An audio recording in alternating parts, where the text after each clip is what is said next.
Bonjour à toutes et à tous. Je vais vous présenter un partenariat qui a été fait entre la Fédération française des 10 et les éditions Fleurus pour adapter des documentaires. Je vous présenterai dans un premier temps le choix éditorial, le partenariat et la chaîne éditoriale qui a été mise en place. Je parlerai rapidement des troubles 10 et des conséquences sur les apprentissages et justement ce sur quoi on a essayé d'intervenir. La mise en place, par conséquent, d'une ergonomie cognitive pour ces documentaires. Donc, ce choix éditorial, pour le présenter, je vais m'appuyer sur les propos de l'éditrice Emmanuelle Braine-Baumer, qui a expliqué que Fleurus est un éditeur populaire qui s'adresse à tous les publics. Et tous les publics, ça veut dire qu'on ne peut pas oublier les enfants qui ont des difficultés en lecture ou dans d'autres apprentissages. Ayant en charge les documentaires, les éditions Fleurus ont pensé que mettre les connaissances à la portée des enfants était un grand service à leur rendre, qui plus est novateur dans le marché de l'édition. Pour aller jusqu'au bout de la démarche, ils ont fait appel aux auteurs qui avaient écrit ces contenus pour leur demander s'ils étaient d'accord pour qu'ils soient adaptés.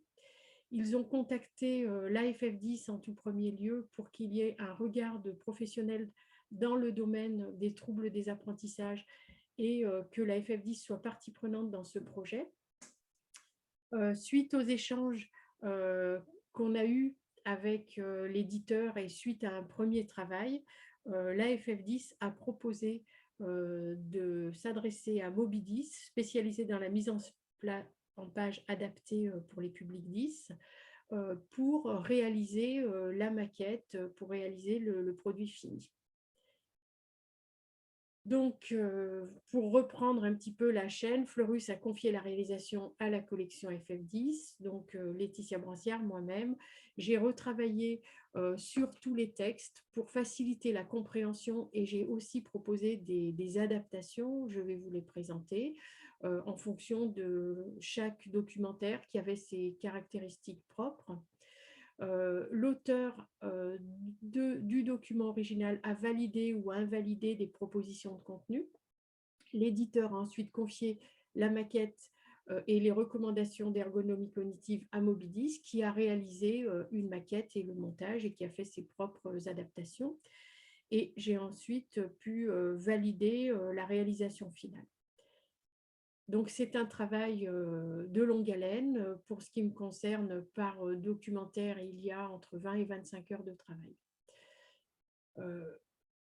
C'est important déjà, dans un premier temps, de souligner les difficultés que l'on rencontre quand on a des troubles des apprentissages. Il y a des difficultés pour accéder à la compréhension quand on n'a pas automatisé la reconnaissance des mots.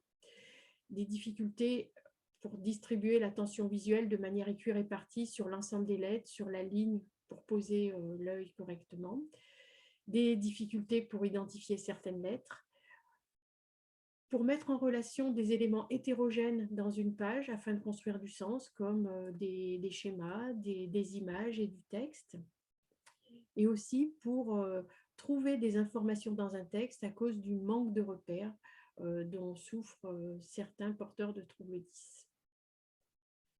Il s'agissait donc de faciliter la lecture et d'appliquer quelques règles d'ergonomie cognitive. Nous allons voir celles sur lesquelles on a pu réfléchir. Déjà, on va s'attacher à la prise en compte des difficultés concernant les troubles 10, avec cette nécessité de mettre en place une démarche d'ergonomie cognitive et d'adapter des règles d'accessibilité qui s'appuient sur des normes universelles et spécifiques pour faciliter la lecture. Les éditeurs, pour cela, font souvent appel à des spécialistes des troubles des apprentissages, orthophonistes, psychomotriciens, ergothérapeutes, ergonomes, mais aussi spécialistes de l'accessibilité et infographistes, pour rendre les ouvrages le plus accessibles possible pour les publics empêchés de lire. Et ils vont s'attacher principalement à la forme de l'écrit, mais aussi, nous le verrons, parfois à une adaptation de la narration. Si je prends par exemple ce documentaire sur les dinosaures, dans la forme où il a été publié la première fois chez Fleurus, on s'aperçoit que sur cette page, c'est parfois difficile d'accéder à la lecture simplement, sans parler de la compréhension, puisqu'on le voit, il y a peu de contraste entre le texte blanc surimprimé sur des images. Le fait qu'il soit surimprimé sur des images pose des problèmes de lisibilité. Si l'on prend le texte, on s'aperçoit qu'il comporte des termes en italique, qui est une police difficile à lire pour les 10, que toutes les informations qui renvoient aux images sur une autre page sont mises entre parenthèses avec des numéros et que l'auteur, le lecteur plutôt, va devoir faire un va-et-vient sans arrêt entre le numéro, l'image, retourner au texte. Pour quelqu'un qui a des problèmes de lecture, ça va être très difficile de se repositionner au bon endroit pour la lecture. Ça va créer une rupture dans la lecture et il y aura forcément une perte de sens. Il y a d'autres problèmes identifiés sur cette page, comme la disposition, le regard texte-image, mais nous allons l'aborder avec les pages suivantes. Donc, la première étape, c'était d'identifier dans tous ces documentaires tout ce qui peut constituer un obstacle pour que la lecture soit aisée. La deuxième étape, et ce travail s'est fait avec l'éditrice, c'était des recommandations de forme et de fond avec des propositions de règles d'accessibilité très précises, hein. Chaque fois, il y avait une présentation, des propositions, par exemple ici, c'était de dire qu'on pourrait faire une carte d'identité pour chaque dinosaure. Donc ça a trait à l'organisation de l'information sur la page pour ne pas la disperser. Il y a des propositions aussi de réaliser des frises chronologiques, d'utiliser des polices. Bon, chaque page a été préparée de cette façon et proposée à l'éditeur et ensuite aux éditions Mobidis. Ces quelques recommandations sont présentées dans la première page des ouvrages où vous voyez qu'il y a une frise chronologique, que le nom des dinosaures est souligné, que le nom des groupes de dinosaures est aussi surligné d'une autre couleur. Je vais détailler ces informations. Par exemple, la page que je vous ai présentée en premier lieu, vous voyez la façon ici dont elle a été proposée dans les documentaires d'Ocudis, c'est-à-dire qu'il y a un travail réalisé sur la relation texte-image, il y a un travail de présentation, d'aération, les textes ne sont pas justifiés, il y a, on verra, des informations en bas de page avec les mots nouveaux ou compliqués qui sont expliqués et qui ne se retrouvent plus à la fin du document où l'information devait être retrouvée. On a aussi la valorisation des familles de dinosaures et du nom des dinosaures, chaque fois d'une couleur différente, ce qui crée des repères pour le lecteur. Ici, vous voyez la création d'une frise chronologique au départ, qui est présentée sur une double page, parce qu'effectivement, on va retrouver la présentation de ces dinosaures tout au long de cette période, et on va retrouver cette frise sur chaque page quand il y aura une présentation. Et on va faire ici la fameuse carte d'identité des dinosaures. On va créer des repères en indiquant chaque fois une même organisation pour la présentation de chaque dinosaure. Et vous voyez aussi qu'on a gardé des repères qui étaient dans le documentaire précédent devant chaque carte d'identité pour donner des repères justement sur le type de dinosaure, leur grandeur.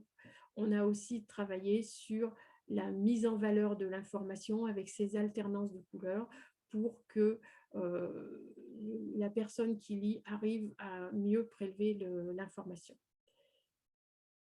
Dans cet autre documentaire sur la mythologie, je reviens sur la mise en valeur des informations.